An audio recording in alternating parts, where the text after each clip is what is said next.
কথাটা শেষ করি। 5 তারিখে যখন চারদিকে ভাঙচুর হচ্ছে, তো উনি আমাকে ফোন করছেন যে ভাই আমার গাড়িগুলো বিপদে পড়ে যাবে, যদি কি একটু রাখার সুযোগ দেওয়া যাবে। আমি এর আগে চিন্তা করলাম যে যেহেতু আমি তাকে চিনি জানি, বাট আওয়ামী লীগ বা এইটা বিষয় না, বিষয়টা তার কাছে আমার ছিল যে সে আমার কাছে সহযোগিতা দিয়েছে। এরকম সহযোগিতা আমি মিলে যথেষ্ট মানুষদেরকে আশেপাশে আমাদের শুনলে খবর নিয়ে পাবেন যে আমি এলাকার সহযোগিতায় আমি থাকি।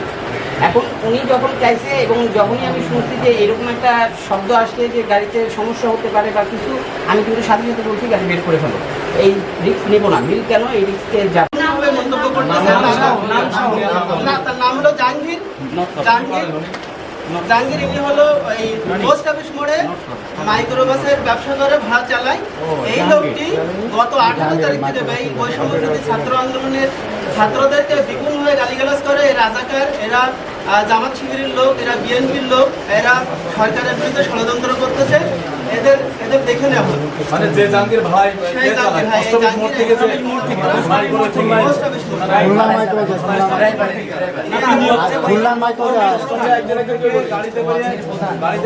ওনাকে বলতে দেন।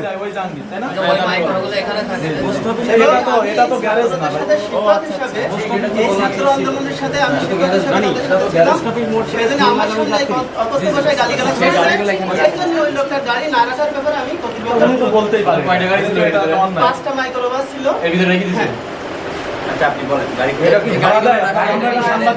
আমি তাদেরকে উত্তর দিয়েছি, তারা একটু সময় চেয়েছে, সময় সাপেক্ষে তাদেরকে আবার আমরা উত্তরগুলো মানে পূর্ণাঙ্গ ব্যাখ্যা যেটা তারা চাচ্ছে সেই ব্যাখ্যাগুলো আবার দিয়ে দিব।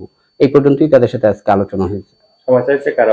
ওরা সময় দিয়েছে যে শনিবার পর্যন্ত তারা একটু দেখবে, দেখার পরে আমরা যে গুলোকে আমরা নেগেটিভ বলেছি সেটার সপক্ষে আমাদের কোনো প্রমাণক আছে কিনা তারা এটা জাস্টিফাই করতে চাচ্ছে, তো আমি সেটা ইনশাল্লাহ দিয়ে দিব। শনিবারে কি মানে আপনাদের সব কারণ সেটা এখনো ক্লিয়ার হয়নি। কথাটা বলেন, তারপর বলেন মানে শনিবারের দিন কি আপনি মানে আপনারা কি সব কাগজপত্র দেখাবেন তাদেরকে? এখন সেটাও আমাকে আমার ঊর্ধ্বতনের পারমিশন নিতে হবে। তারা যদি আমাকে সম্মতি দেয় তাহলে তা আমি অবশ্যই ব্যবস্থা নিব। যেটা আমার কর্তৃপক্ষ যেভাবে ডিসিশন দিচ্ছে, যেভাবে কাজ করা হয়েছে, আগামীতেও সেটাই হবে ইনশাল্লাহ। যেটা কর্তৃপক্ষ যদি আমাকে বলে যে হ্যাঁ এভাবেই করতে হবে, এভাবেই দিতে হবে, আমি সেভাবেই তাদেরকে সাপ্লাই করব, কোনো অসুবিধা নেই। হ্যাঁ, ওনারা আপনার ডাকছিল, ওনারা এখানে আছে, ওনারা আপনারা বলছে তাড়াতাড়ি আসার জন্য। আমি আসছি, আপনি আমি ক্যাম্পাকে ফোন দেন। আচ্ছা, থেকে বলে দিচ্ছে সময় লাগবে আসতে। ওনার ফোন দেওয়া লাগবে না, আমরা দিচ্ছি। কিছু লোক মানে কোথা থেকে আসছে? গাছের জন্য মনে হয় আসছিলেন। আমাদের এই যে গাছ, আমাদের টেন্ডার হয় তো, গাছের সাথে কথা বলতে। কি গাছ? কি গাছ আমাদের তো এই সব গাছ, নারকেল গাছ, আম গাছ, কাঁঠাল গাছ, সব যারা টেন্ডার হয়, তাই এখনো পত্রিকায় বিজ্ঞপ্তি দিয়েছেন? হ্যাঁ, পত্রিকায় বিজ্ঞপ্তি। হ্যাঁ, কি পত্রিকায় দিয়েছেন? কোন কোন পত্রিকায়? আমরা হচ্ছে স্থানীয় পত্রিকায় বিজ্ঞপ্তি দিই। কোন পত্রিকার নাম বলতে পারবেন? হ্যাঁ, দৈনিক পত্রদূত, কালেচিত্র। কত আগে দেন? এই তো আপনার এই পরপর 3টা হয়েছে, কিন্তু কোনো মানে ইয়ে পড়েনি। সাতক্ষীরা সুন্দরবন টেক্সটাইল মিলটি ঐতিহ্যবাহী একটি মিল। দীর্ঘ 8 থেকে 10 বছর বন্ধ থাকা এই মিলে হিসাবরক্ষক বাসার যিনি ইনচার্জ হিসেবে দায়িত্বে আছেন, এই দীর্ঘ 8 থেকে 10 বছর ধরে সে দুর্নীতি করেই যাচ্ছেন। যেমন এই মিলের পুরাতন যন্ত্রাংশ কোনো টেন্ডার ছাড়াই বিক্রি করে দিয়েছেন, যার আনুমানিক মূল্য 10 থেকে 15 লক্ষ টাকা। এই মিলের পুকুর থেকে কোনো টেন্ডার ছাড়াই বালি উত্তোলন করে শত শত ট্রাক বালি রাতের আধারে বিক্রি করে দিয়েছে, পাশাপাশি মাটি বিক্রি করেছেন। এই মিলের শতাধিক ভাড়াটিয়া আর কাছ থেকে তিনি যে টাকা আয় করেন, লক্ষাধিক টাকা আয় করেন, যে টাকাটির কোনো কার্বন কপি নেই, কোনো মুড়ি বই নেই, কোনো ডকুমেন্ট ছাড়াই টাকা আয় করেন, এবং যেটি মিল কর্তৃপক্ষকে দীর্ঘদিন ধরে এই টাকা থেকে আর্থিক কেলেঙ্কারি করে আসছেন। পাশাপাশি বিদ্যুৎ বিলের যে একটি বড় দুর্নীতি, উনি আলাদা বিল করে যেখানে মিলের নির্ধারিত মূল্য হলো ইউনিট মূল্য 8 টাকা, উনি 21 থেকে 27 টাকা পার ইউনিট মূল্যে শতাধিক ভাড়াটিয়ার কাছ থেকে এই টাকা আয় করে থাকেন, যেটি সম্পূর্ণভাবে বেআইনি। এই বেআইনি কাজের বিরুদ্ধে ছাত্র জনতা, সাধারণ লোকজন জানতে চায় এই দুর্নীতি উনি দীর্ঘ 8 থেকে 10 বছর ধরে করে যাচ্ছেন।